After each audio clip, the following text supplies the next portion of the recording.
Okay, looks like we are live, and I'm just adjusting my volume so I don't deafen you or myself. Hopefully that sounds good. I have no idea. Guess I'll find out. So today I had an idea.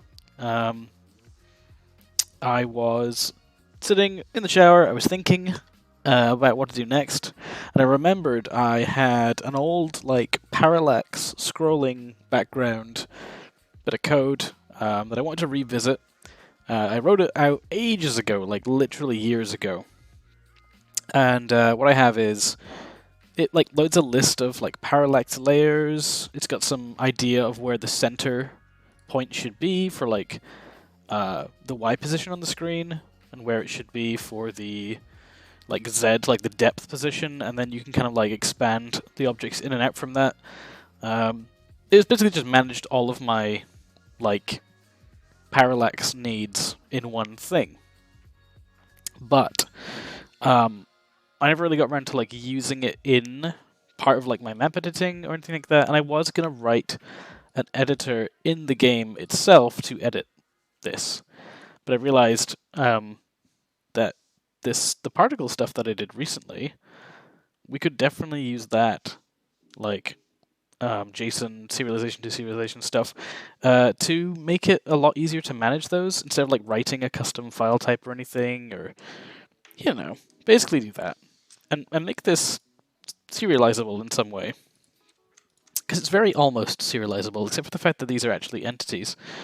And therefore, serializing them would mean that it would start jumping through all the references and stuff in the engine. So my idea is that we'll basically just be spending time right now reworking all of these, and yeah, just fixing them up, making them nicer, making them more pleasant to use. So, I guess I'm going to get started. So the first thing I'm going to do is actually remind myself how this thing works, and it looks like basically what I do is I make one of these elements, I add a bunch of layers to it with this add layer function, and I can either pass in a layer or just some reference to a graphic and some coordinates. And then I just make yeah, they just call this update layers thing, and then it loops through and adds the actual layers to the scene, which is pretty cool. So it automatically handles the drawing layer, I think here. We're using the world Z and some multiple. I guess I should codify that, but yeah. So if you're not aware, parallax scrolling is an effect used to give the illusion of three-dimensional movement in a 2D game. And basically what you do is you kind of move an object in the background slightly slower than the speed your camera is panning, or slightly faster if you want an element to appear in the foreground. And it basically just feels like you have a camera with a perspective movement. So the first thing I'm going to do is make a real quick graphic, really. So usually what I want to do is actually make it some multiple of the screen. So the screen's width is 320, I think, in my current project. It might not be. I better check. I remember boosting it up for the project. Yeah, it's actually 600 by 338, because it's a 16 by 9 resolution. So yeah, it's actually 600. And we'll say, hey, what about 25% size? Because what we can do is we can make this repeat forever. So what I'm going to do is I'm going to make quite a simple sort of background. I guess just like bushes or something, just to illustrate my point. You'll have to excuse my rudimentary skills.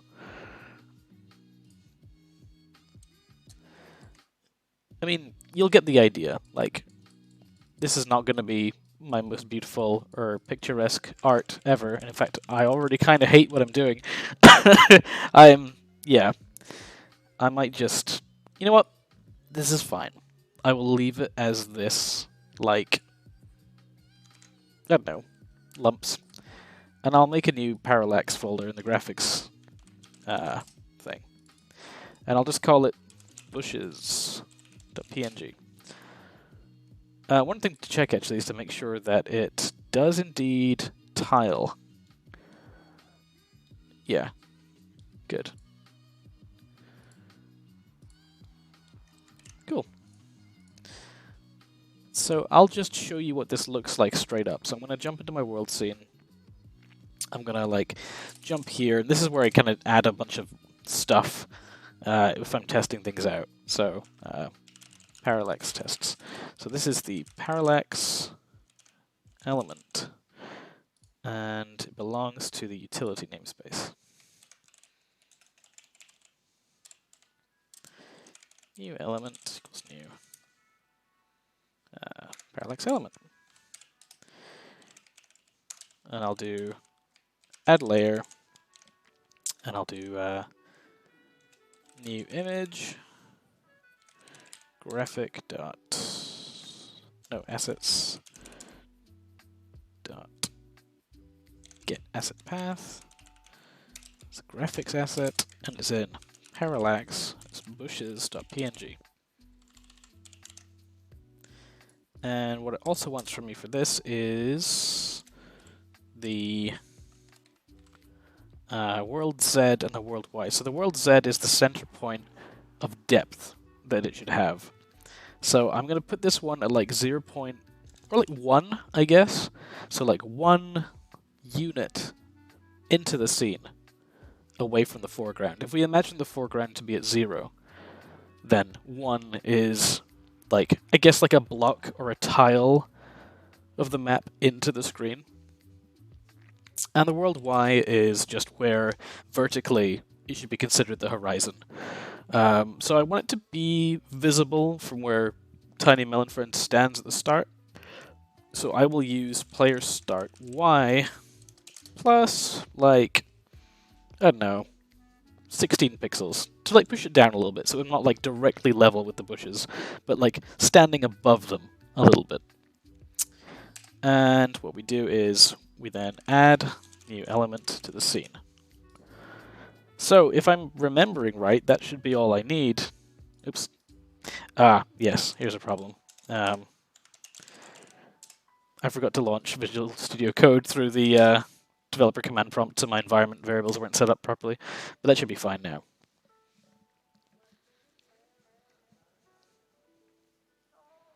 Or not.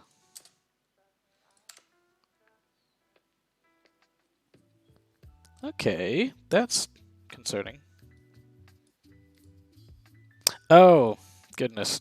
Yeah, I've got half-finished code here for actually doing the Parallax editor without any kind of proper save stuff. I'm hoping that that was enough to fix it. Yeah, okay. Nope. Object reference not set to an instance of an object. Add layer. Okay. Maybe it didn't actually work. So world scene. That's where it's coming from. Add layer. New image. Bushes. Interesting. So it was in add layer here. Ah, the scene, of course. Yeah, it feels like that seems bad. I'm gonna get rid of that bit. And then what I'll do is I'll say if parallax layer dot is in scene, or if it's not in a scene yet, then we add the layer to the scene. That way we can just add layers whenever we want and the game will automatically put them in the scene. And I broke something else in update layers. Oh, because that gets called here. But I thought scene was visible there. If I comment this out, what happens? Oh wait, of course that's gonna break there. I'll just do and scene is not null. There. Solved it.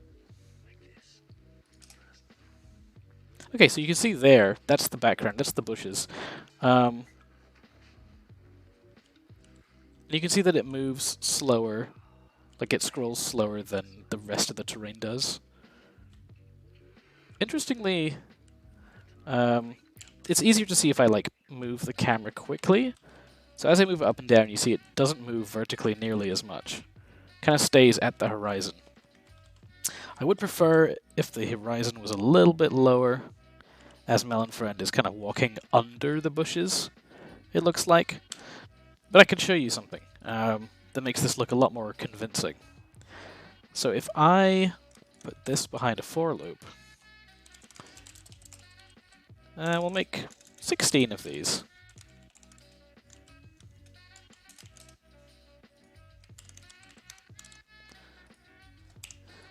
Oops. Clicking randomly here. And I just do I+1 there. And we'll do player start y plus 32 minus 16 times I. So what you should see is a ton of them now, kind of ordered. Yeah, so now you can see the effect. The horizon is like super in the wrong place. I think the calculation that does that is messed up, because the horizon seems to be up there and not down here. But yeah, you can see it looks really cool. Or maybe it's because I moved the horizon. I don't know. But you can see it looks like a background, even though it is just a bunch of flat images together, moving around. So this is the kind of thing I want to get into some JSON files, and then we can have like a predetermined background we can just drop in like these. And ideally, I guess what we want is some kind of like way to render the bottom in a solid color if we have to. And that way we can kind of get rid of the sky there.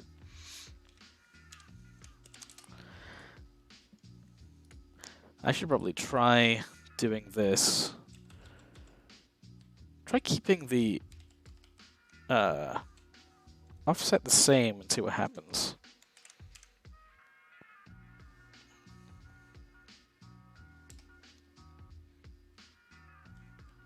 Yeah, the horizon is still in a really weird place. And that didn't seem to change anything. If anything at all, so yeah. It might be distance from the top of the screen. So player start might not make sense. I'll try having it at 0 and just see what happens. But this is also likely to blow up. Yeah, because it's like way up there now. This is part of the reason I want to revisit this stuff. Is that I always thought it was, there was something funky going on at the time, and there definitely is. If this is meant to be the horizon, it really doesn't work as well as it should. Although, maybe if I just add half of the game's height to it, so it's like the camera size factors in. No. The bottom grass looks better, but like the far away stuff, as it recedes into the distance needs to be something I can control. I'll check the code on this. So we do have the Z-plane scale, we've got center world Y, and when I come to change the layer Y, it adds it to that.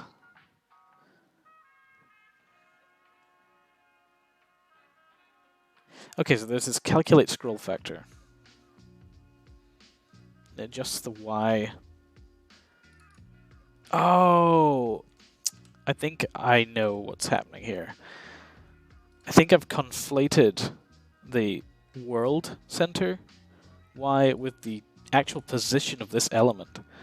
So let's say I don't change that at all. I leave that at 0. and I do new element.y is player start y. So I move the whole parallax background down. Yeah, okay, you can kind of see it there underneath. But this does something weird. If I go up, go down, I need to change the positioning, I think, should still, like, put 1 in there or something, and then new element.y equals player start y. Because that might be a multiplier or something. It's definitely applying this very strangely. Yeah, there's something definitely messed up going on here. Okay. I feel like maybe it should be actually just instance half height of the screen and not the player's position. Because I think it's relative to screen space. Oh my god. Okay, we start off underground that time, so that's definitely weird. Negative screen height. This is getting stranger by the minute, but I'm working it out. Well, I don't see it at all now.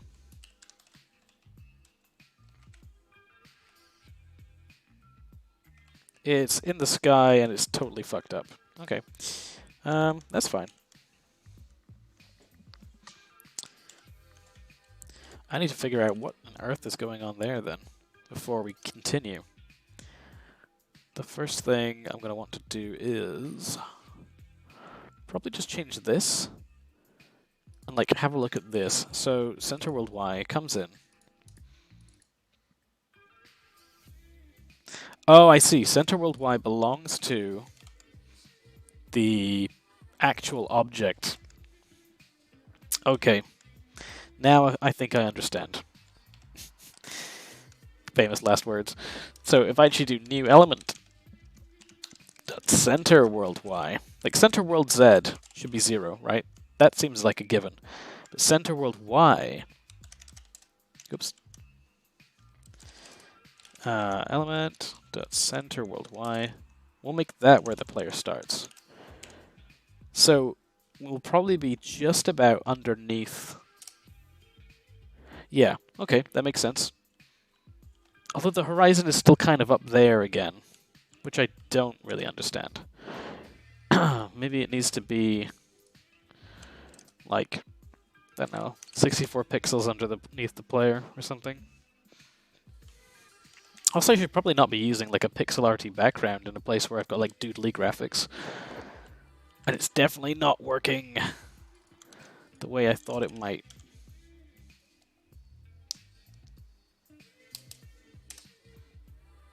That's better, but like, it feels like I'm like miles in the sky now.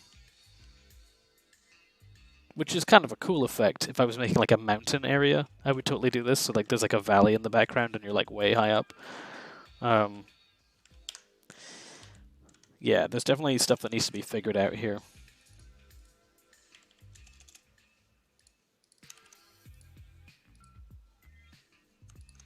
Center world Y isn't being used correctly, I feel. So what I'm saying is the Y position of one of those strips should be equal to the center of the world's position plus its own position multiplied by the scroll factor, which I've calculated as being part of the plane scale. Oh, that's a point. I actually have a secondary mode for this that causes it to scale up and down, like scale the elements. That might be what I was missing. Horizon's still in the same place, but the effect is really pronounced. Okay, that's not what I was looking for.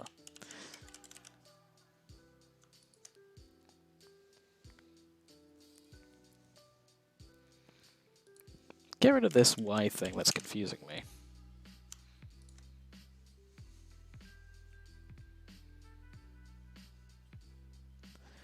So the scroll factor is like how much it needs to scroll left and right.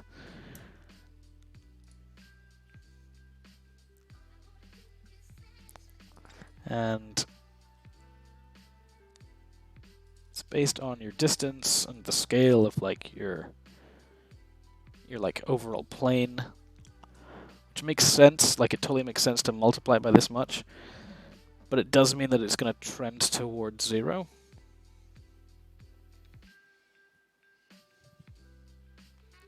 So maybe it should be something more like, it should just like straight up have, just use world Y like that.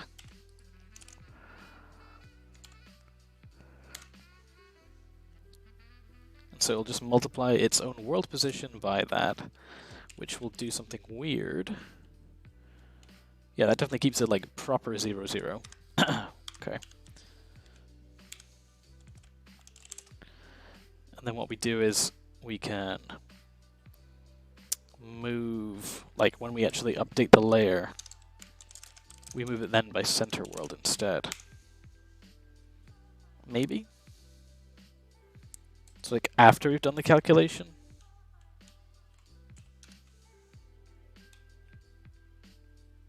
This is us like under the terrain again, is it? Or like really far above it? I don't know what's going on here.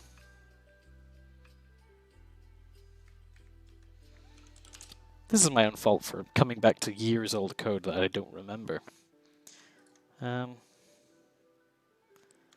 my calculate scroll factor is world Y, and I'm passing in a world Y of 0. So I'm saying these things should be at whatever the center world Y is, generally speaking. But it is that scroll factor thing. Yeah. I think that if I just get rid of that, and instead of having this center world thing, I just set the Y to that. Because the way Otter is going to be thinking of this is as a whole object that it's trying to move around. Or something. I'm going to add the half of the game's height to there. Nope, that totally messed up because I didn't access an instance of the game. Singletons, am I right?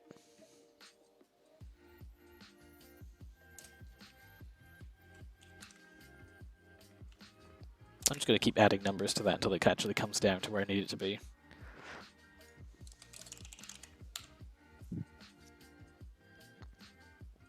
If it does. No, of course it doesn't. I'm being a real doofus here. So no, I set the center world Y to player start Y. Get a parallax element. This definitely does need to change the Y by center world Y.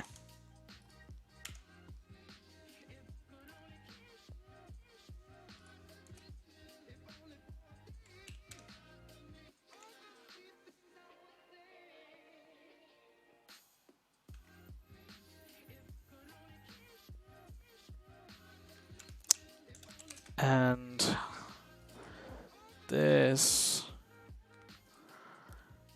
needs to be center world Y minus its own world position. I think. I have no idea what I'm doing.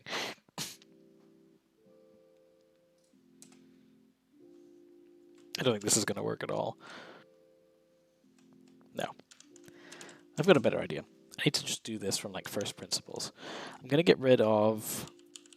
I'm going to undo my changes basically to this file. And actually, I'm going to go get a drink. I'm kind of thirsty, so I'll be right back.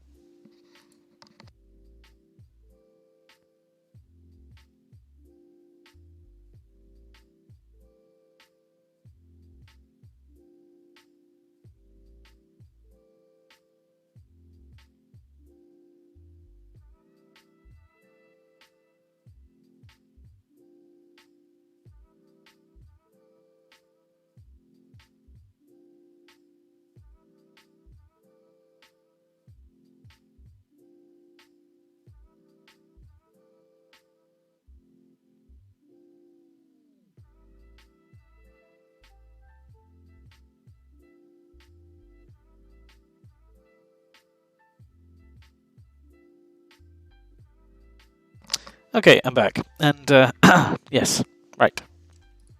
Okay, so I'm calculating the scroll factor.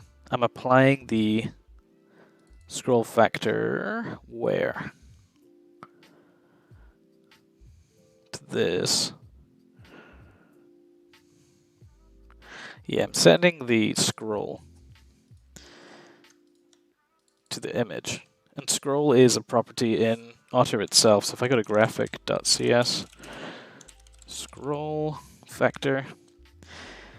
So yeah, it's used for parallax-like effects, and the closer it gets to 0, the less the image moves and the more it behaves as if it's in screen space. Which means it would read its x and y as like direct screen coordinates. So it is definitely relative to the screen in some fashion. So setting it to the player start y doesn't make much sense. It should be half the height, I believe.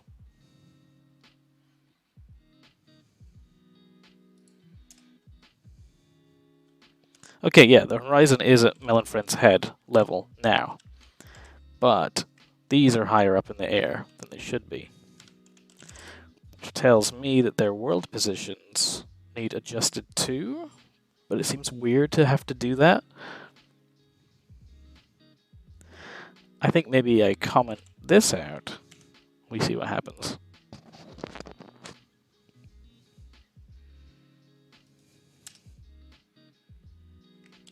Okay, no, definitely needed that. That's part of the whole thing.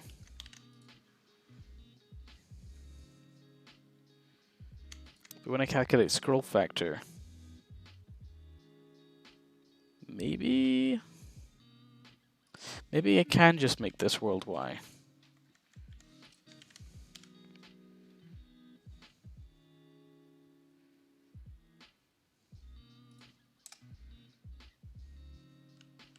Okay, so they're still really high up the closer they are, which means that the horizon is in the right place. The position of the elements is not, because they... Ah, yes. Okay, got it.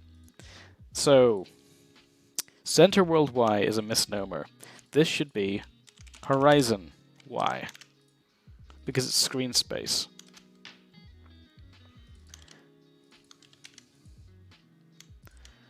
So it doesn't actually need to be used here. This only uses the Z distances.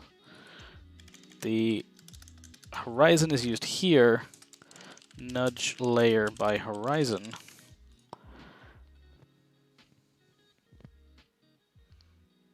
Yes. Yeah, gotta nudge it into the horizon. And then, in the actual world, when we create the layer, is when we say... Wait, hold on. Horizon Y. Create the layer, that's where it should actually be in relative to like actual stuff. So player start Y is where that needs to be. Whew, okay. There we go. Yes, that's much more like it.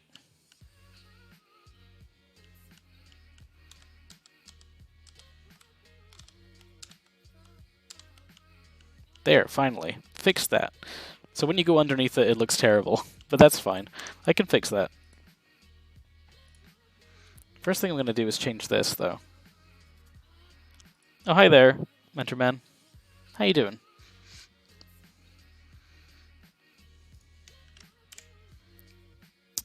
I'm going to draw some mountains.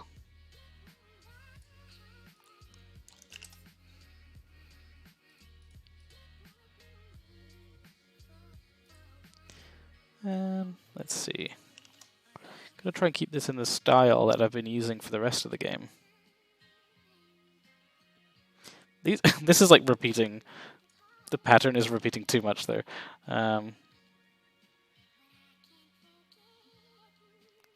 That'll have to do.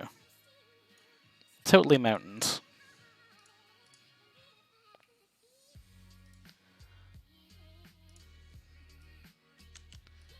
And I'll just kind of color in the peaks a little bit.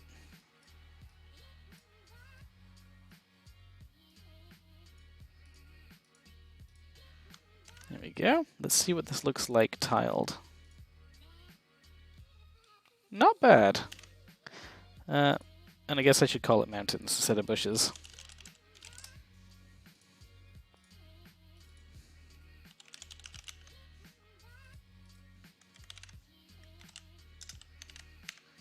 Okay, let's see what this looks like.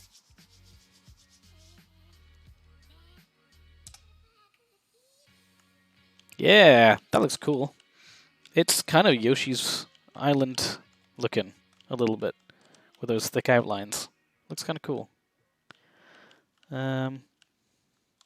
Too many, maybe? I'll take it down to like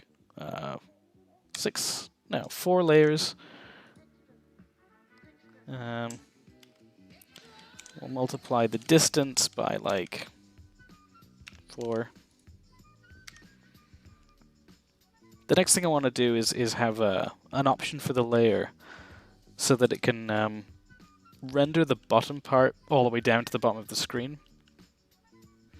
And I think I could do that by modifying the repeat graphics code that Otter has. So if we go to like,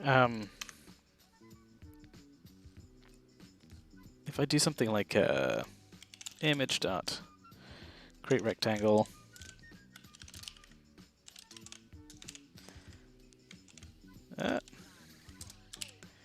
there's a repeat X and a repeat Y boolean. And these are used in the graphics section of Otter.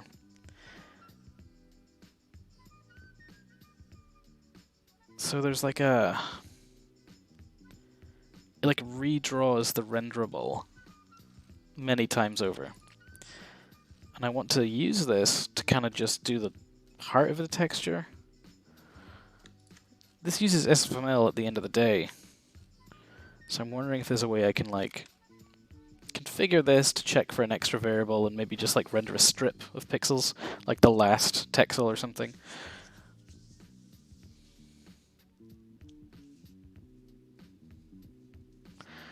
There is a repeat size, but these are protected.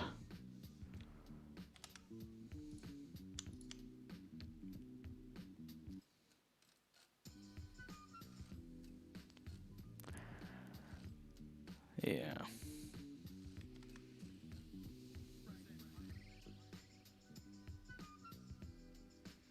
wonder if I can just make the texture clamp at that edge or something.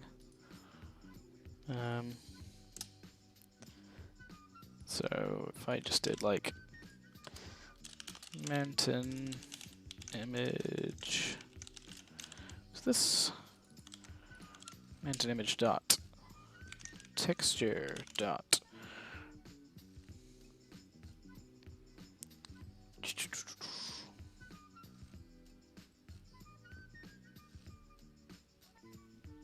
I've got a better idea.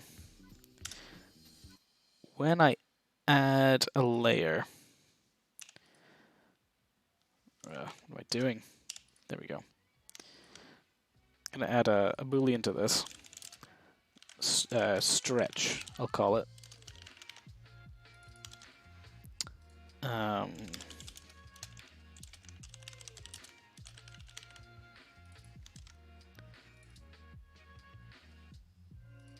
So I'll do new layer dot stretch, and I just messed that up. This should go in the layer file. So in here, we'll have a stretch thing. And if we can stretch,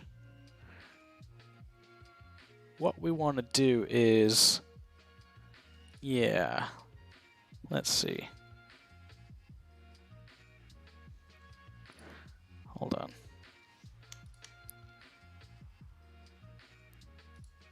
Yep. I want to pass that through as a constructor parameter. And then what I'll do is should stretch. It's false. Stretch equals should stretch. I guess I don't actually need to hold on to this variable once I've got it. I can just go like if after we've added the before we add the main graphic, if should stretch is true, what we'll do is we will make stretch image, new image, and we will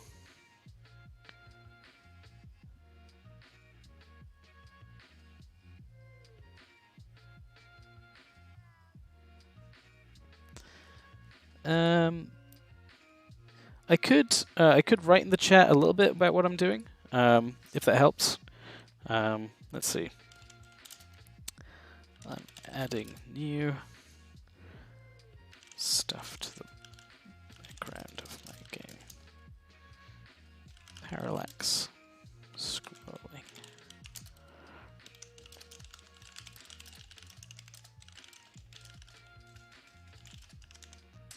There we go. So hopefully that answers your question. So yeah, so what I'm going to do is I'm going to make this thing called stretch image, and what it'll be is the same. It'll be a rectangle. If this is going to let me do it. I think my IntelliSense just blew up. Hold on. Well, it should be image.createRectangle. And you take the size of the original image. But then I guess I can make the height like 1,000.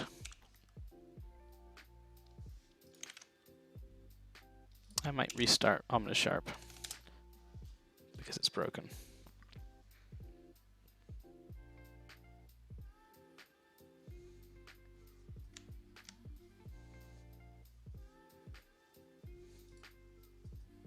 Oh, I'm missing a bracket here as well. That can't be helping.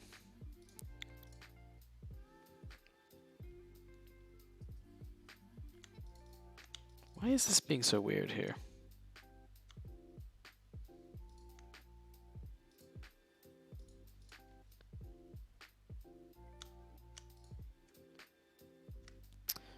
Sometimes VS Code does this and it stops working properly. I guess I'll just restart it.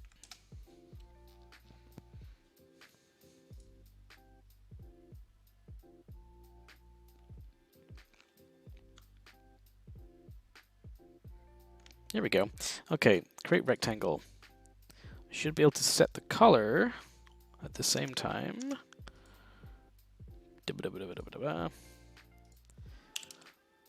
Yeah, so the color of the rectangle will be the color of the bottom leftmost pixel of the image. So my image dot texture get pixel. It's going to be like 0, and then my image dot height -1. And then the stretch image, I will add graphic stretch image. So what this will do is, if I tell a layer that it needs to stretch, it'll grab the color from the bottom left corner of the texture and will produce a rectangle that kind of stretches it down. That's the idea. So if I go back to this, add layer, and I'll add it stretchy. This is not a very efficient way to do this, and it doesn't seem to be working anyway. Maybe because I don't do certain things. Yes.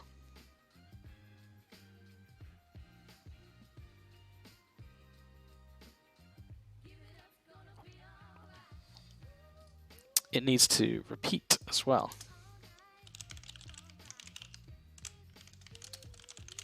There we go. No, no, no, no. Nope, did that wrong. That needs to happen. Let's try again. There we go. Yay! That's Not what I wanted it to do, but it is working in a fashion that seems to have made the image in the wrong place. Of course, because the scrolling factor is being applied to the image, but not the stretchy part. So I should probably do... I don't know why I moved this into like a weird parameter. I'll just do like for each graphics. Graphic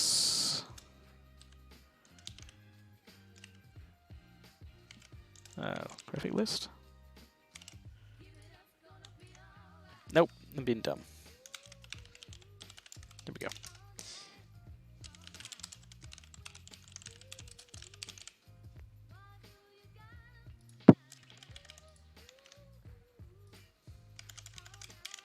There, that'll do it. It's fine. This code is terrible, but it's all good. Okay, cool. I need to move the rectangles down a little bit. Stretch image.y equals my image dot height.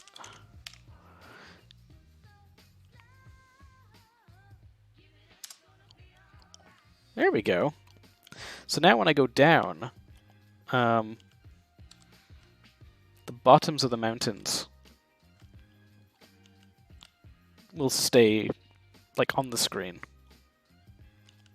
So even if I fall down like a really long way, which you're not going to see because I've just left the map, if I go back in again, it won't be back. Hold on.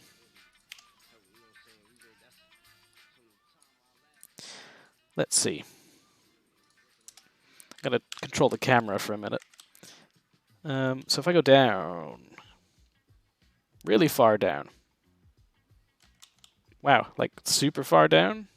There we go. There's the bottom of the mountains. So this stretch works pretty well. I might make it like a controllable value later on, so that we can have like different sizes of stuff. But yeah, there we go.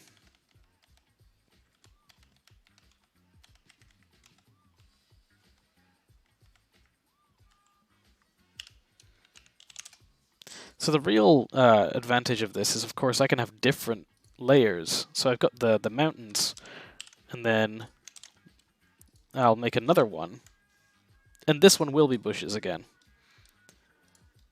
Or maybe like hills first.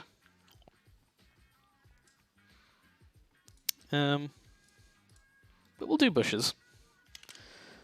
Bushes.png. Then what I can do is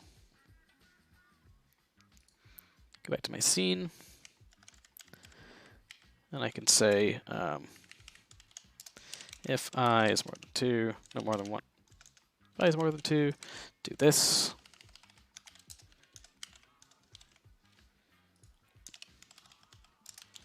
Otherwise, we do the same thing, but with bushes instead.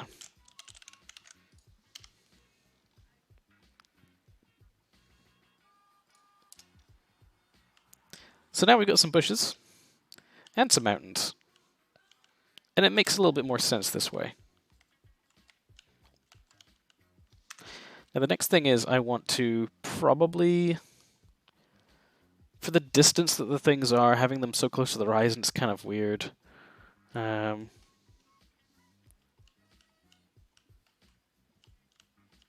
Let's see.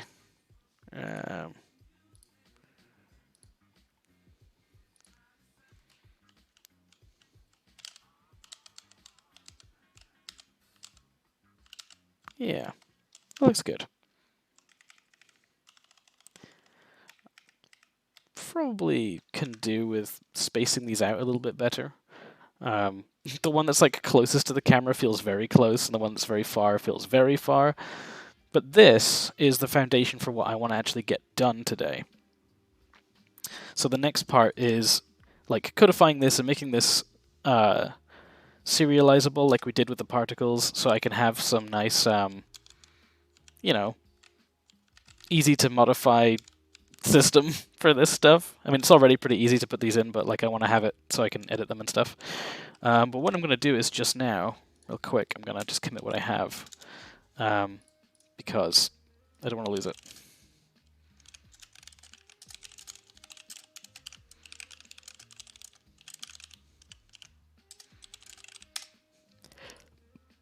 Right, and while that does that, I can get on and move on with the rest of this.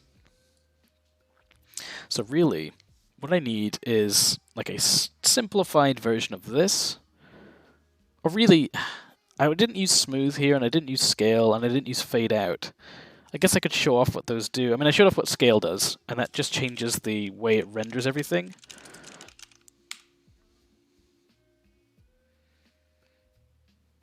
Yeah, that's a good idea. I could move the background up a little bit.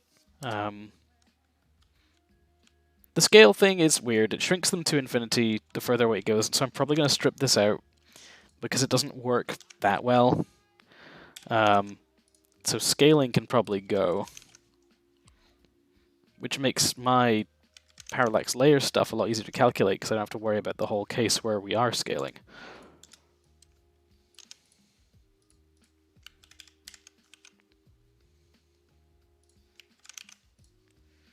And then I have this, I had a smooth thing here. Smooth is used to smooth out the image when it's scrolling or scaling, which probably doesn't see much use here. I could turn it on and then we could see what it looks like. It just anti-aliases the sprite when it moves around, and I don't think I'll need it if I'm not scaling the stuff. In fact, it looks kind of awful. It's sort of blurry. I guess it makes it look like it's more in the background. I might keep the functionality, but I really don't like blurring my pixel art. It's kind of weird. Yeah, let's just leave that off for now. And then the last thing I had was fade. So fade out. Basically, I had this darkening the images the further away they get. I don't think you can really see it. What it is doing is changing the color of the rectangles, though, and that's definitely more visible. Looks kind of strange, like a big papery horizon. That works better if I have like a ton more of these. So if I had like 32, I wasn't multiplying this, I was like shrinking it or whatever.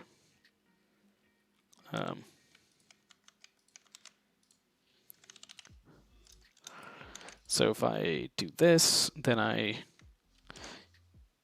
you'll see like the background will darken as it goes back.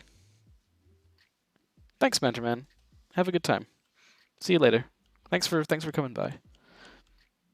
But yeah, it's not actually changing the color of the sprite like it has been with the background. Oh, I know why. I know why. Because the layers, the color stuff that I'm doing to them in the element calculator, this is accessing graphic when it really needs to access all the graphics of something. So for each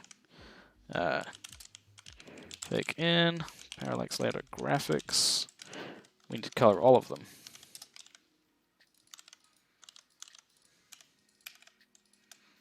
My code is kind of a mess, but don't worry about it. I know what I'm doing. Maybe. So what you'll see now is, yes, so the mountains get like dimmer in color the closer to the horizon they are. And this is still kind of weak. They don't seem to be getting that much darker. I think I maybe didn't finish this or something. Oh, there is a max fade as well. So it's saying Z divided by max fade. I guess I can adjust that to the number of layers I have, which is 32, but we'll try element max fade. We'll make that like 8. And then I also have to do the graphic thing. It should, instead of lerping it directly to white and black, it should be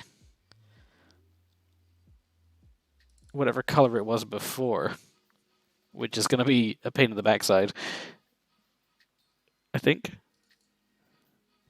We'll see. It probably starts off at white anyway. Well, it's fine. We'll see what happens. Whoops. Made it way too aggressive with the max fade value. You can see a tiny bit of color in there. Looks kind of cool. Again, like a lot of these effects can be used for like time of day stuff. I could do kind of weird things like that maybe. Let's try setting the max fade to 15. I mean 16. Oh, weird. I'm like fading the close-up ones more than the back ones. I'm sure I had some reason for doing that before. That's kind of not what I wanted. Where's max fade?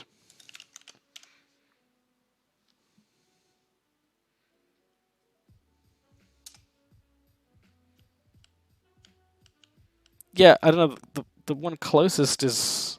It's like they're getting darker and then lighter again.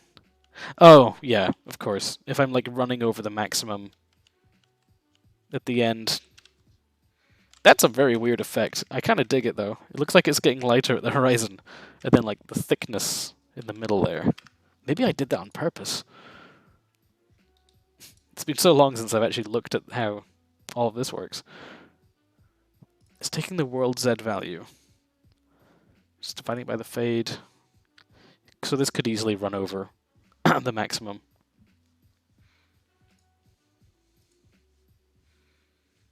I don't know.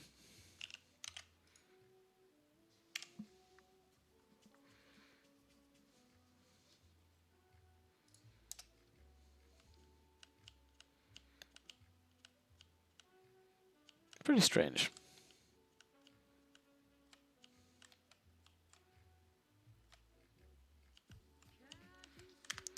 But anyway, that's enough of that fade nonsense. So what I want to do is get... These properties are pretty simple to like serialize. And they don't matter too much. This is kind of like the overarching object. It's the layers in the object that I want to serialize. And those are mostly just like, hey, load this image, and here's two variables. So it's actually not going to be too hard to make these like serializable interop things. So this will be the parallax layer info, from which this can be derived. And it just has a public string, graphics path, or really more of a graphic name, or graphic, just keeping it super short. And it's got a float for world Z, and a float for world Y. And that's it. All it needs is a string serialize from JSON. Actually, no, I'll make these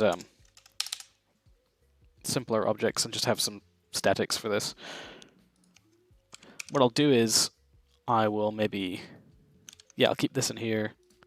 Then I'll do what I did with the particles, and I'll have a helper file for it. So instead of particle helpers, I'll have parallax helpers. Parallax helpers. And then all these can be deleted. Although I probably want to keep preload, and I want to keep like load options, save options, just like keep a couple of them around. Yeah. Then I edit the CS project file.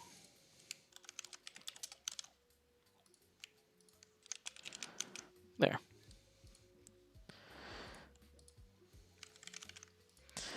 So, yeah, just keep these for reference. I'm not actually going to use these. So what I'll have is I'll have a public static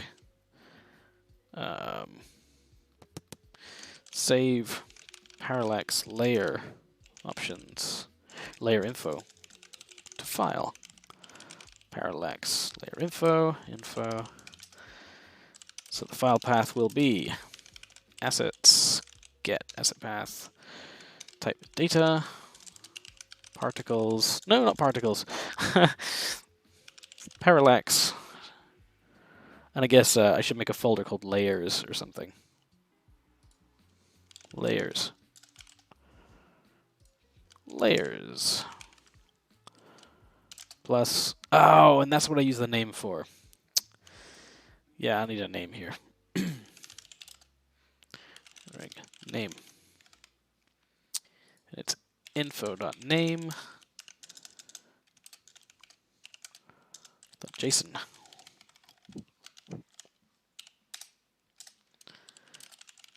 String, and then I can just do parallax layer info.serialize to JSON string. And then write the text to the file. Easy peasy.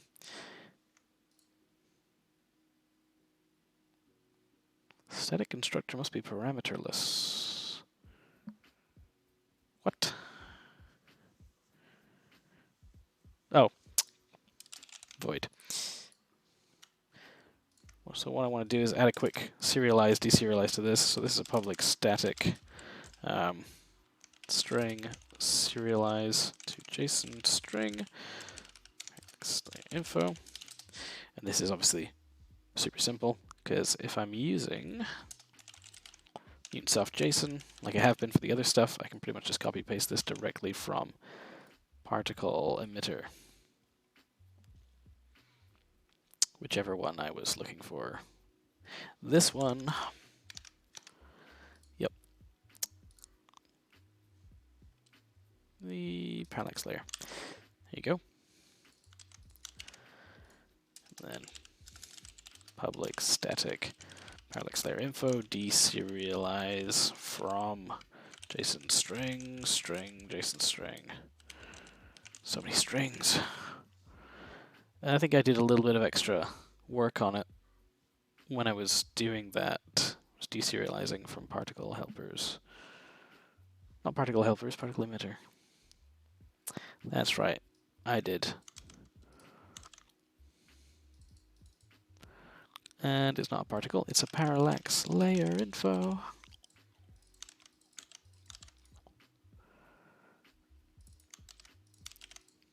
Boom.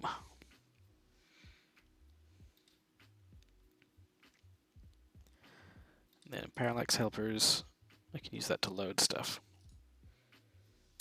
So I could do public static void load parallax layer info from file string name bool force from file false, because I'll add a cache for this as well in the assets thing, same way as I did for the particle system stuff.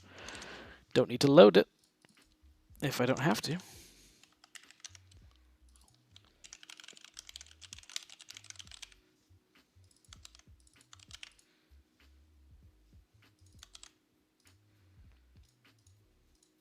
So if assets dot parallax info cache contains key name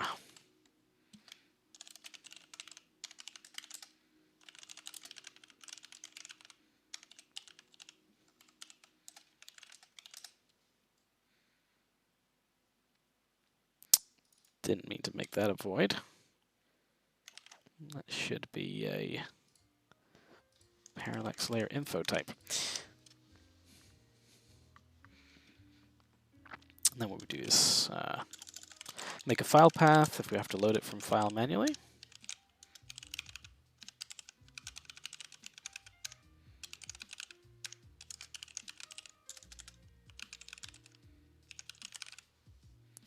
Nearly forgot the trailing slash there.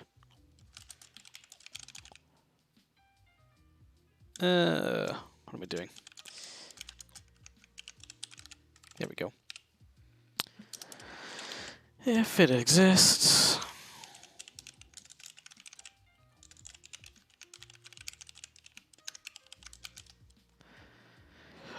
I could really just copy paste this. Could save us all some time. This is the Parallax info cache. It is not a particle emitter, it is a Parallax info layer info.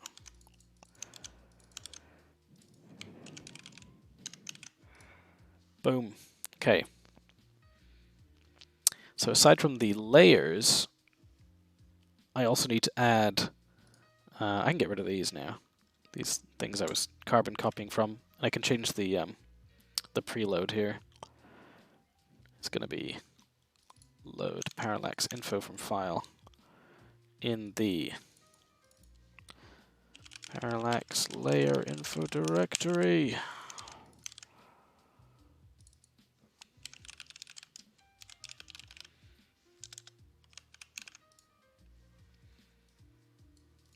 And then I'll blank this out for now.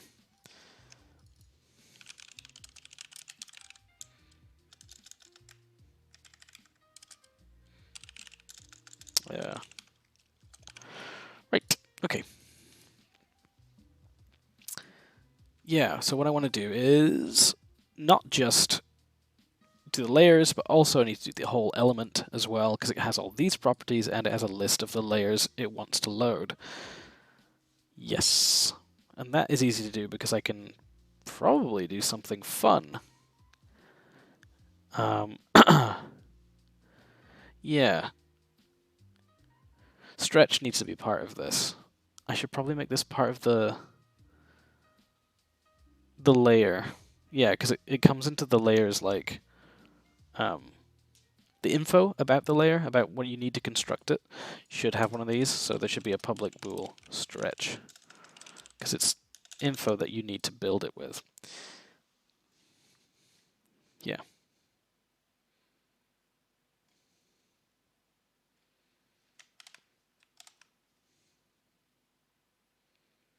And this just seems like an obvious thing I can move to the constructor for a layer. Whoops. Float. World Z. New world Y. I can just do world Z, world Y.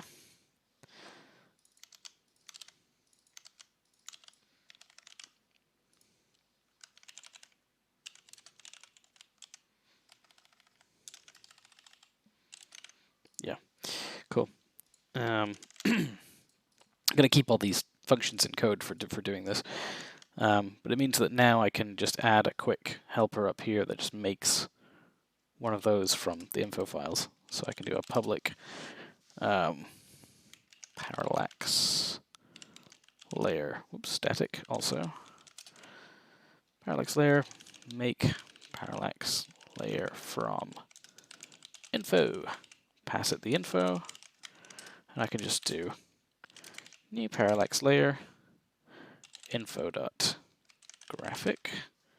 I do assets.load.get asset path asset type.graphics. File name is that. Will I add the... Yeah, I'll bear it in mind I need to add like the .png or whatever to that. I've been skipping that by like auto-appending the JSONs here, so maybe I'll change that in the future to make it more similar. But info.world Z, info.world Y, info.stretch. Any more info I need to add for this? No. I could add the name, but I don't really care. This is going to be a new image using that graphic. There we go. Right, so that'll make the parallax object from the layers. Then I just need to make an element from... Yeah, parallax layer from the info. Now I need to make an element from layers.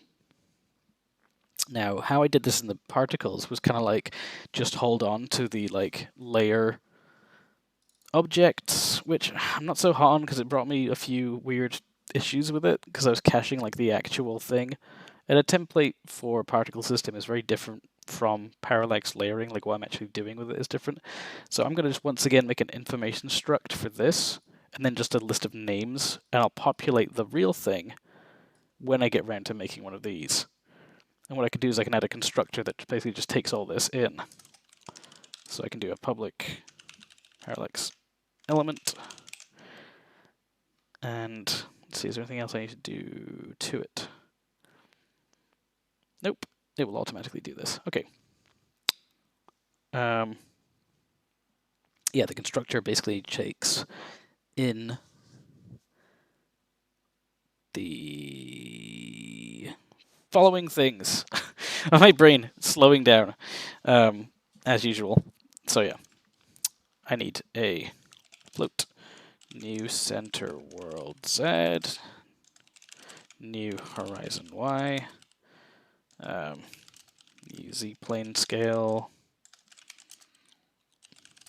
new Boolean for smooth scale, should smooth, should scale. There's probably a way I can do this in C# just by like making an object using curly brackets. Like there's a way you can instantiate all the parameters in something that way, rather than make a whole constructor for it. But if I want to do any kind of validation on the inputs, it's a good idea to have the constructor here. New max fade. It's counterintuitive, I know. And I'll purposefully not fill in the layer list yet.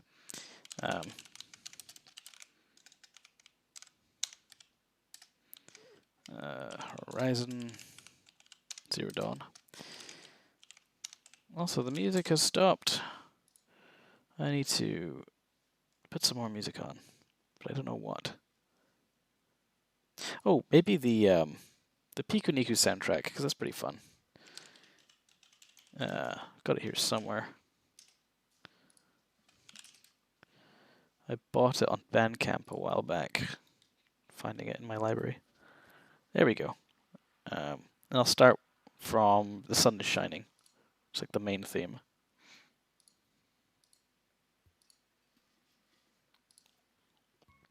I don't even know if that's very audible, but it's audible to me, and I work better when I've got music on.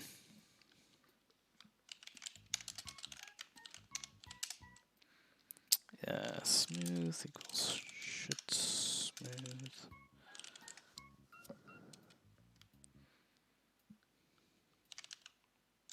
I don't know why I wrote should scale when it should be should fade out. I wasn't paying attention. I was just thinking about the way this used to work.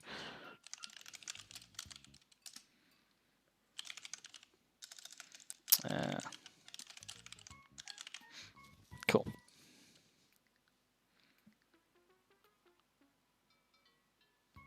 Then I just need to make the struct again, which is weird. I could just pass one in, but again, I did that before the particles and weird things started happening, so I'm just going to do it the long way around.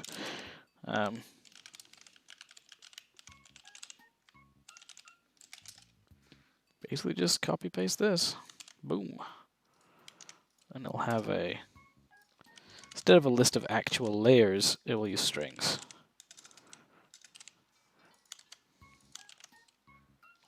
There we go.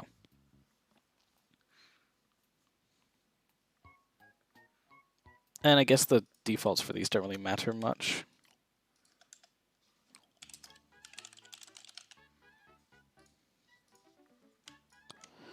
Just get rid of these.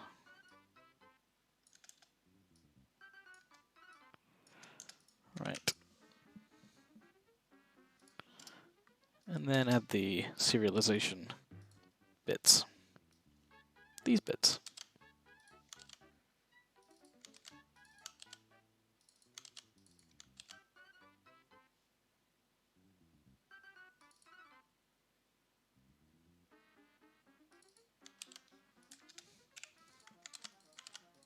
Boom. Right, good. Then I go to the helpers, and I basically just copy paste all these.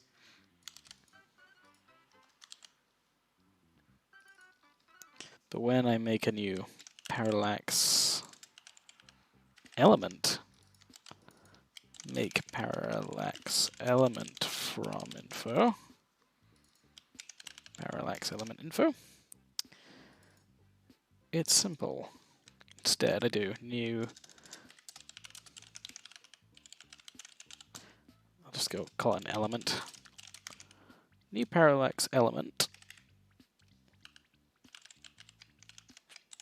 Element from info.centerWorldZ, info.horizon, info.new zplane, zplane scale, info.smooth, info.fade, info.maxFade. And then what I want to do is for each of the names in the info, that's the layer I want to produce.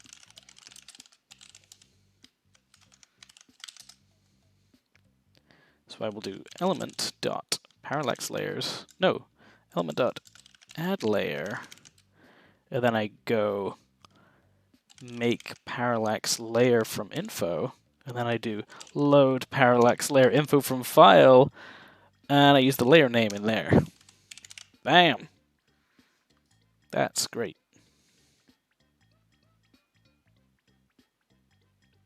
And this is complaining because I haven't renamed these to be parallax element instead of parallax layer.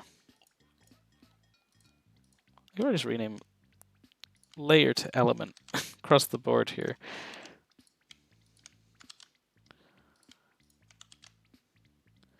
Yeah. I'll make a folder called elements as well. Don't want to forget to do that.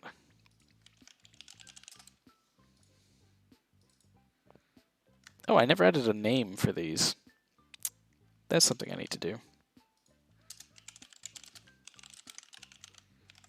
There we go.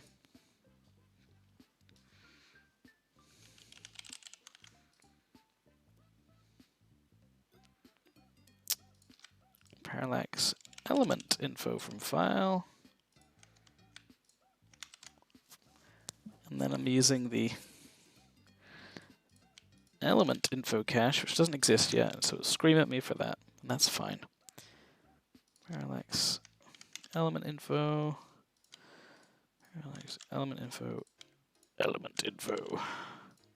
So much elephant. Elephant info? Element info.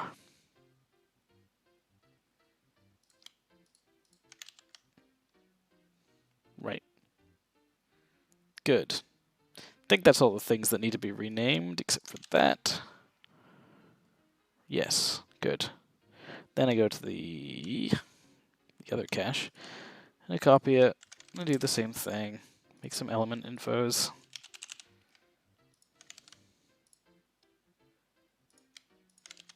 There are definitely more efficient ways to do this, but this is my game, and I'm making it for fun. So I don't really mind. When I'm doing the preloading, of course, I want to load the element info as well.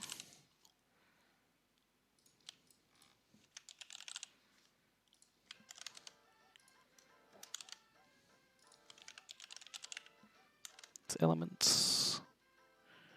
Elements, yes. Yes, okay. Oh, these are wrong. Parallax layer. Parallax.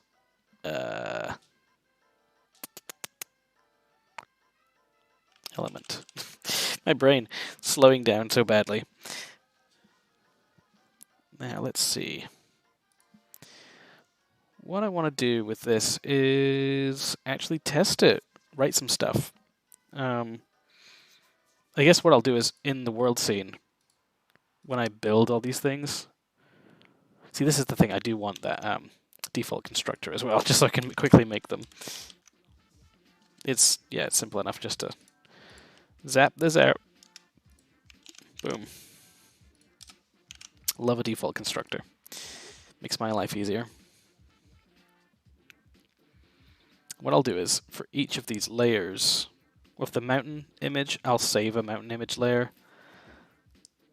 And Yeah, hold on though. Just thinking about it, the layers. Yes, I do still want to instantiate them with world Z stuff. It makes sense. Does it? Yes, because these are like whole systems. But then each layer is gonna... I kind of want the layers to be independent from their positions, because I want to use a layer multiple times. Yeah, screw it, it's fine. I'll just... I don't know. I'll figure something out. It is weird to have the world Z and world Y stuff be tied to the layer.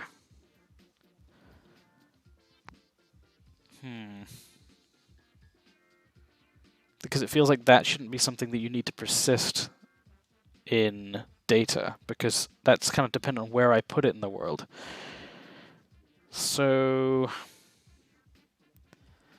maybe I don't make it part of the constructor after all.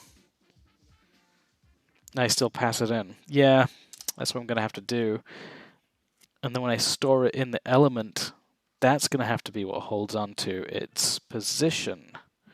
So it's going to need to be a list of like the layer and like the layer name and its position in order for like the system to make sense. So, okay, we're going back.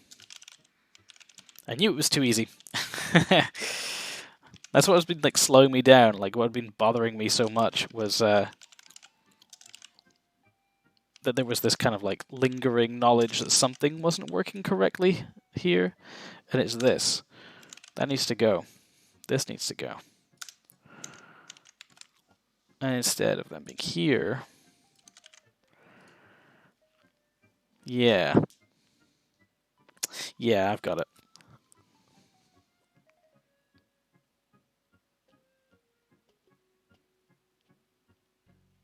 Also, I can't make one of these from one of these yet, so I can't do the thing that I was gonna do in the world scene, which is like just save a bunch of these out, like make them and then save them.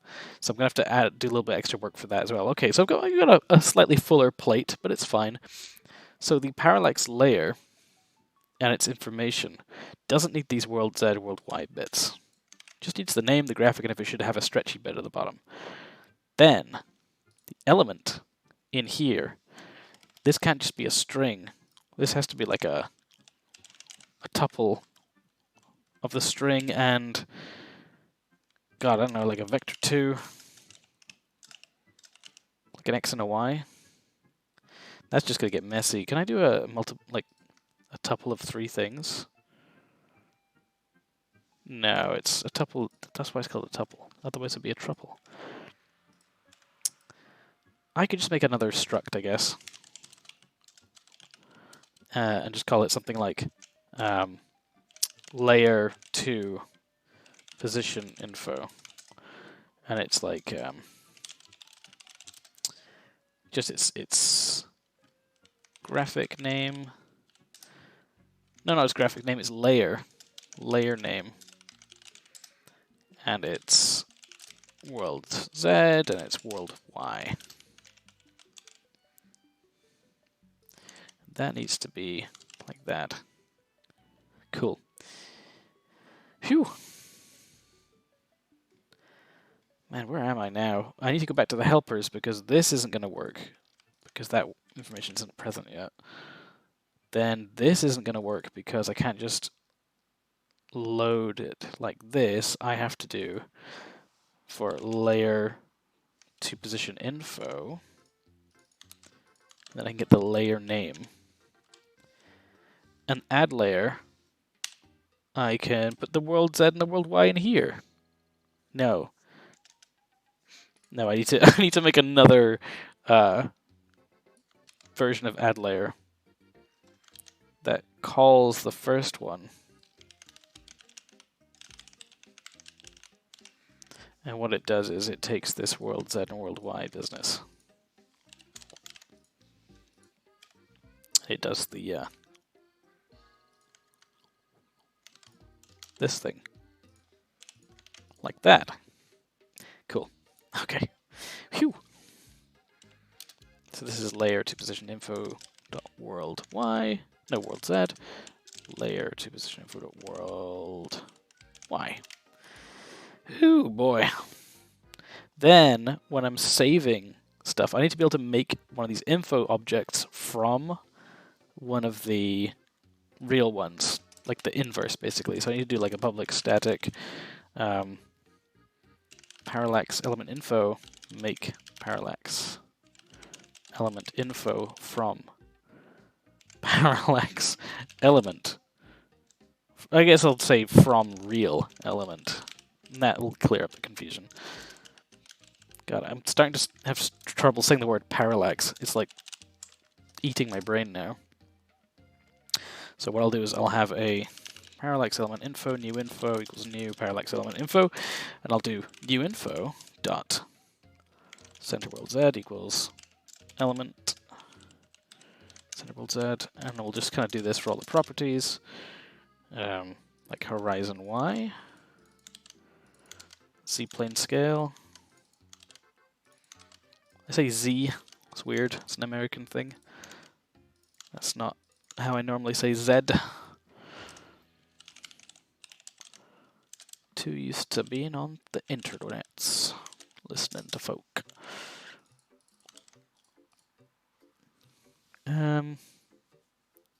Yes, and then for the thing, boy, I'm great at words. New info dot parallax layers equals new list of layer to position infos, and then for each layer in parallax layers in the element, the real ones, I say new info dot add. Nope. Okay. I do new layer to position info equals new layer to position info, and I do layer to position info dot layer name. Oh, now this is how it gets tricky, because how is it going to know what a layer came from? And the way I can do that, being smart here, is when I make a layer from info like this,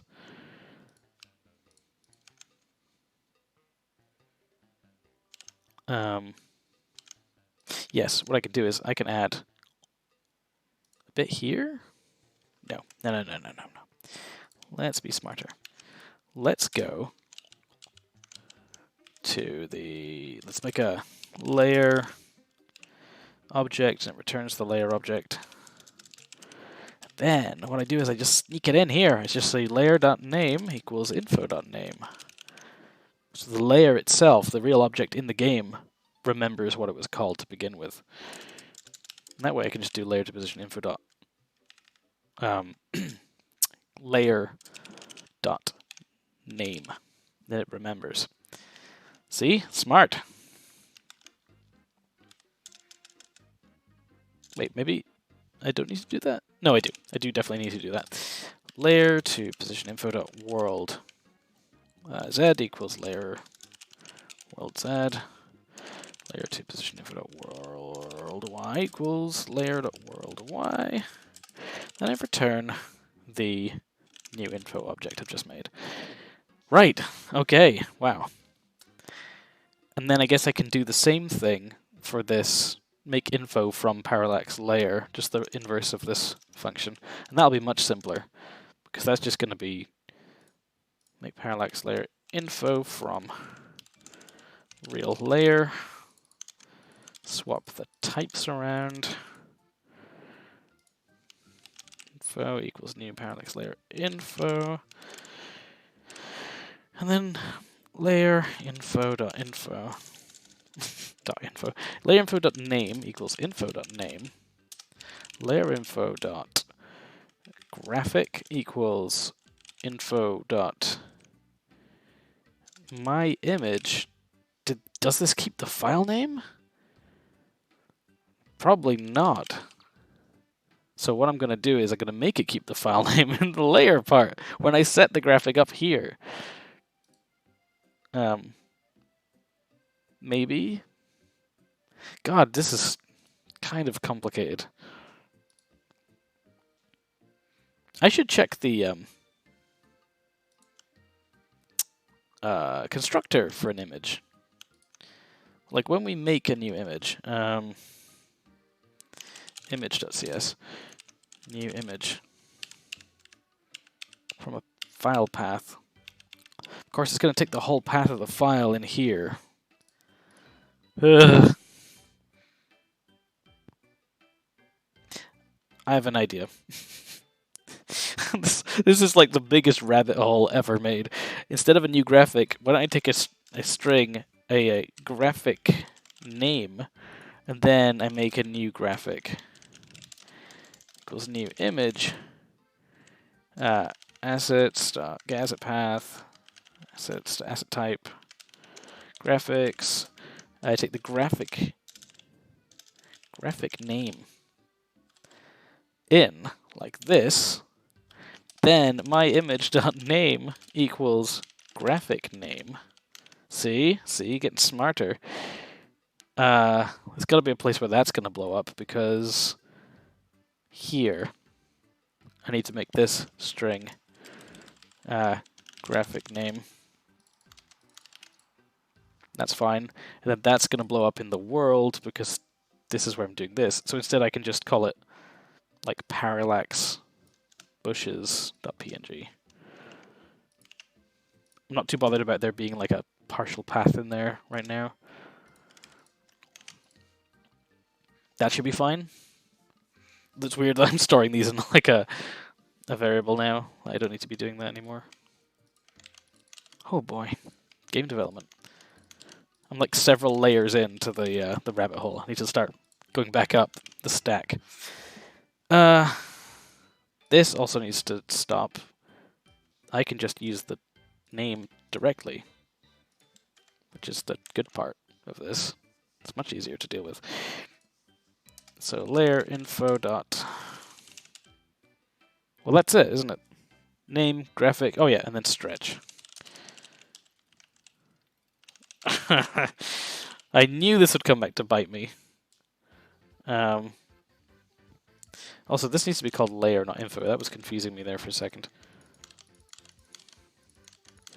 Yep, because remember all the way back when I was like, oh, I don't need to store whether I'm stretching something or not. Yes, I do.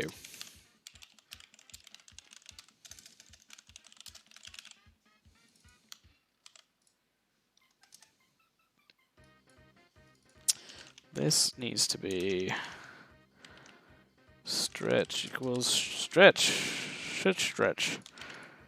Yes. Boy. Yep. Okay, that's done. And this is layer info. Now, back out here in the thing, I'll make this element, and then I'll just, after I edit the scene, I'll just start saving stuff. So the first thing is I can just save the mountains layer really easily. I mean, I guess it doesn't hurt if I just save it every time I make one of these things. I know I'm calling this like too many times, so just 4 times. We'll multiply this by 4.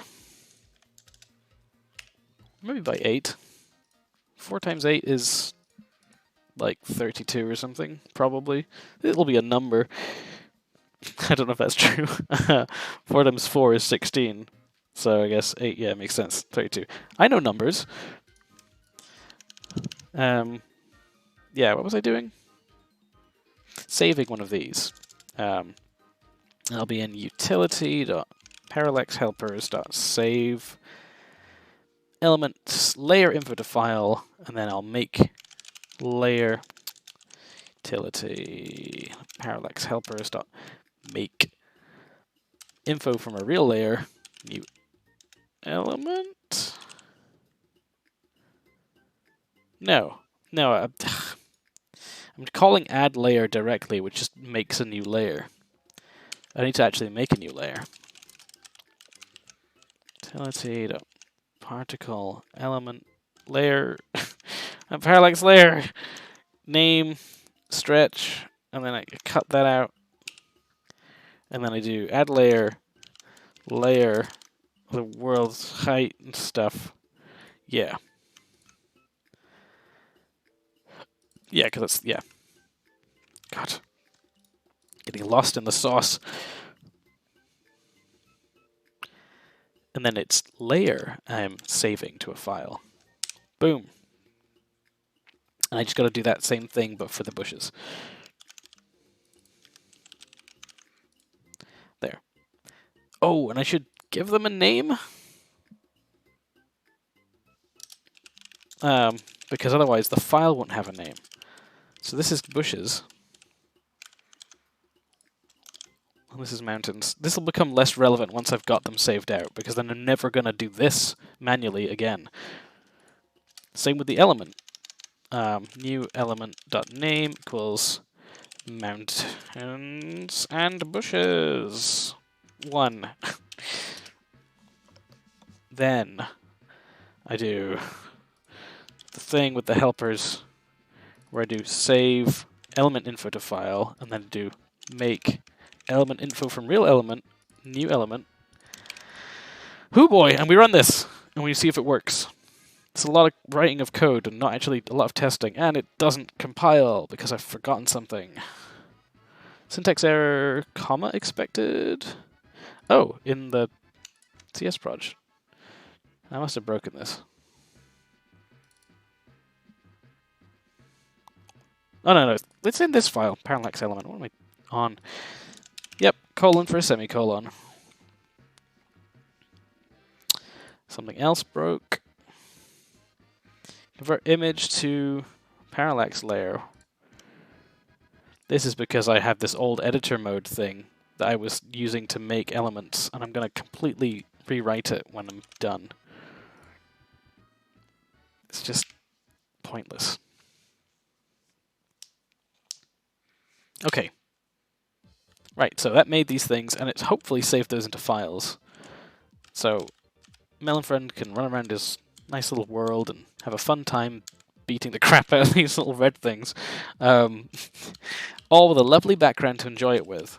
That is got terrible positioning that I need to tweak. But the tweaking of it is the important part. It's the best part of this. So I go here, I go to elements, and I got an empty named one with no name. Layers.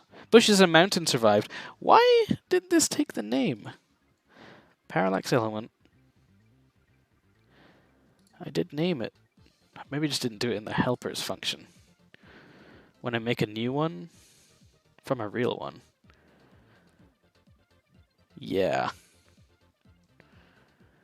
Yes, I just didn't put a name in this one. But I did for the layer name, because I was smart enough for that part. Name equals element.name. Right, we'll just rerun the damn thing, it's fine. So we should see it like pop in here. It'll just make a new file. Yeah, Mountains and Bushes 1! I'm also trying to delete that empty file, which is a scary name. Just .json, a file just called that. Should not exist. But this list of parallax layers is empty. When it shouldn't be. This is fine. Bushes stretch true, mountains stretch true, okay. But mountains and bushes, this should have the positioning info we saw. Which is annoying that it doesn't have. I wonder if it's a depth setting in the serialization. Or because that list might actually be empty. So in the world scene, I've added the layers. I call the make parallax element info from real element, and it goes through here. I never got around to finishing it. So it's new info.parallax layers.add layer to position info. Run it again.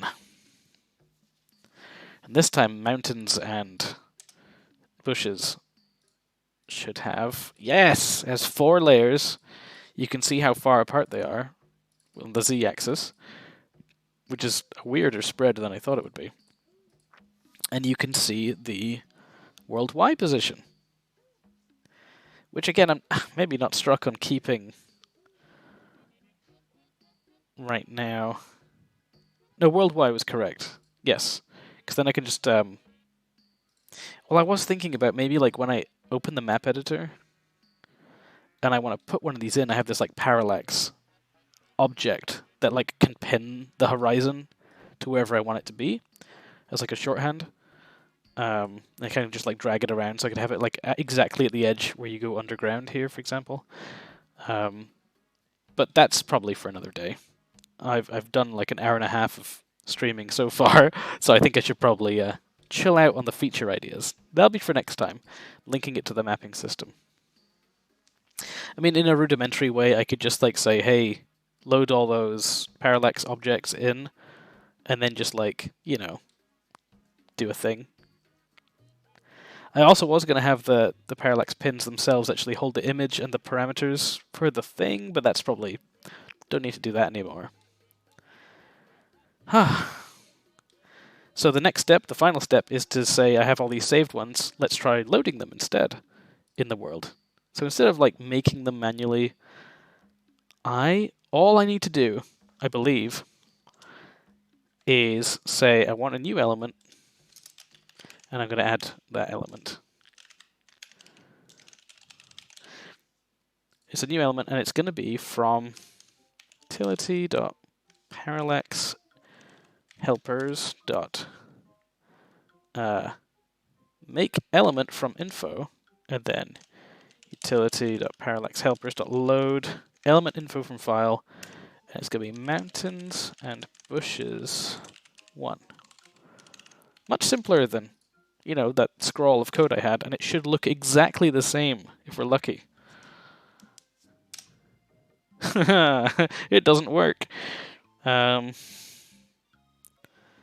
Make parallax element from info says object reference not set to an instance of an object. I guess it didn't load?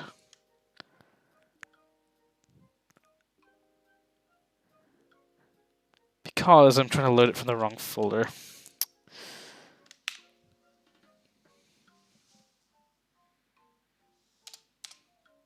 Yes, it looks exactly the same, and it's now loading all that from file.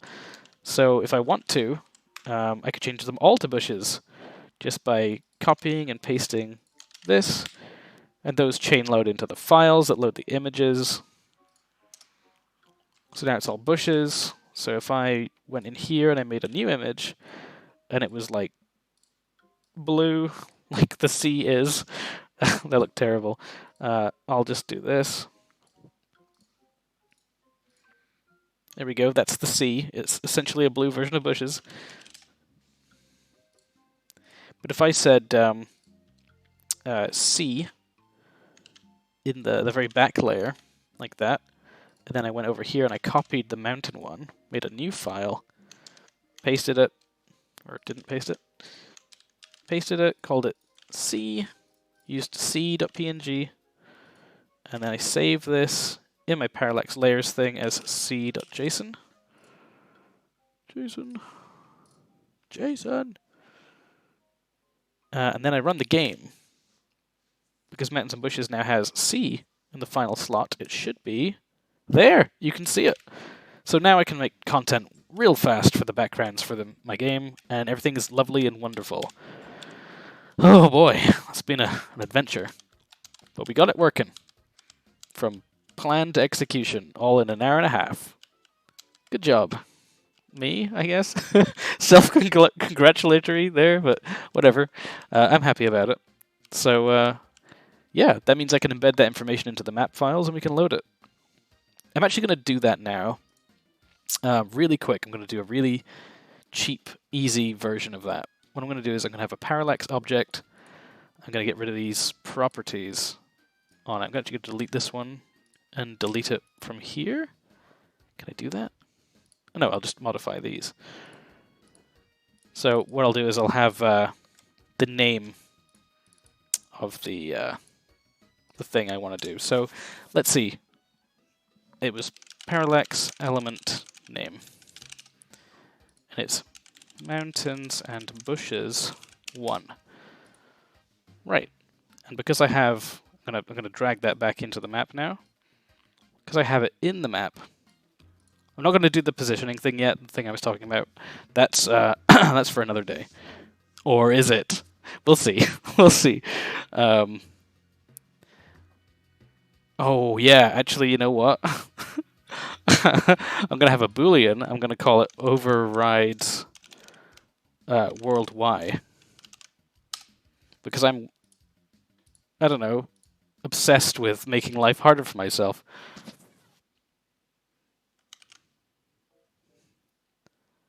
And then I guess I should also have a... No. Calm down. Okay. I was getting a little bit excited there. I was like, maybe I should add a bunch of more properties in here. No, this is fine. So I have a parallax object. I'm going to stick it exactly at the point where the ground gives way to this like terrain here. I guess. I don't know if it's actually like... See how it's like shaped like this is a pin here? I don't know if the pinpoint is actually at the bottom or if it's like somewhere like on the top left corner. Sometimes you find it does that. So I'm just going to put it roughly in the middle. So no matter which one, it's kind of the right place. So then in the world scene, I have this big function at the bottom that kind of like loads all my stuff. And here it is loading enemies. So I'm just going to copy this. The type name is Parallax. And then I need to like go back up here, copy this stuff out, delete that, go back down. So what I do is I basically go, can delete this. Nope, I need this. So if we overwrite the world Y, that's what it's going to be, the Y position of the object in the scene. Get rid of this. Take this though. So the properties on the parallax object were parallax element name, parallax element name. So that's our element name, and I'm just going to paste that in here. And then we also had a boolean, so we had the should override world Y. There's the properties, and we called that overrides world Y, I think, or just override world Y. I don't actually remember. Overrides world Y. So what we do then is we go if should override world Y, then for each layer in. This is why I like to keep things public, usually. Like in terms of encapsulation, just because it makes my life a lot easier when I'm doing stuff. Hold on, what am I doing? Build up parse, because I need to make sure that's the thing. Anyway, layer dot world Y equals world Y. Cool. So, I don't know why I'm coercing that to an integer actually when that can just be a float. Right, that's it. So I've moved the code where I make the parallax thing from the end of my experimental area down to where I load in the map, and I'm looking at the parallax pin and I'm asking it, hey, which thing should you use? And by default it's mountains and bushes, and it overrides the world Y, and that's what this one does. I can like override these properties with custom things if I want to. So the horizon should be like down here now. We will find out if that's true. And also the background should definitely appear. That's part of it. Yes, good. I mean, the horizon is still halfway in the screen because it's in screen space. But the bottom edge of the bushes, like if I stand here, you can see that I'm at the horizon line. Like the point where all the parallax elements converge is here. So this is considered the bottom of the world. So if I drop down and go underneath, I'm underground. kind of. It's a little weird, but it did kind of do what I expected, and it does also mean that since it's part of the level now, if I go back through the portal, it wouldn't have been erased by the level transition, and it's all here. Yes, backgrounds. There, mission successful. Did it. Today's target, Parallax backgrounds, and it got done. So what I'm going to do is commit what I've done, and that's it. And I'll end the stream after that because it's run over by 42 minutes. This was a bonus stream anyway, so yeah. I had the idea for it. I wanted to get it done. Got it done. Feels good.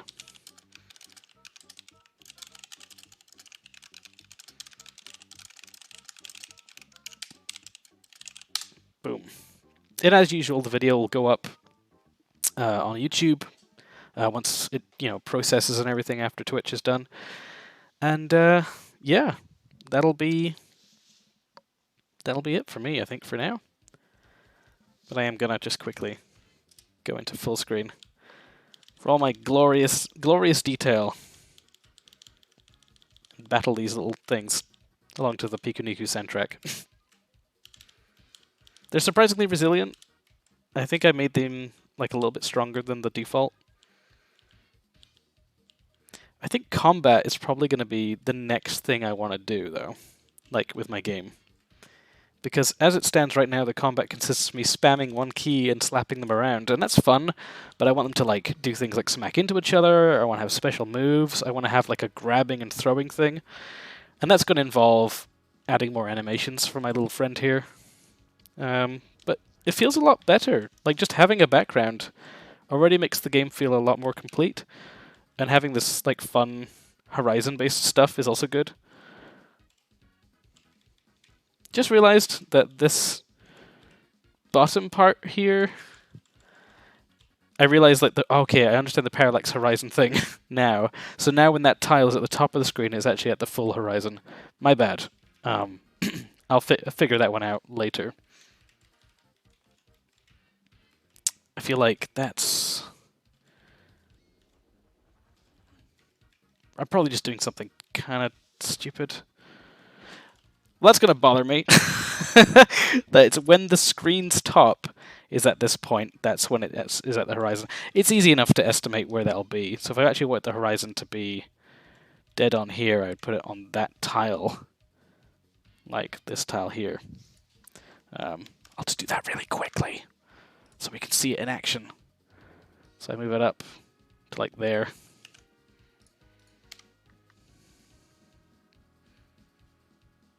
Who knows, maybe I'll break 2 hours on the stream. Okay, so let's see. So now the fourth and final bush should come up to meet Melon Friend. Yes, exactly here. Okay, that's it. I've got it worked out. I just need to remember that or do something like offset it, which is what I'm going to do right now. What? Take away game.half height. So then I'm going to have to move it back down to there. Right? That's totally going to be how it works. Who knows? It's games. Broke something. Because it needs to be the instance of the game and not the class. I promise, after this I'll go to bed. I'll sleep, don't worry.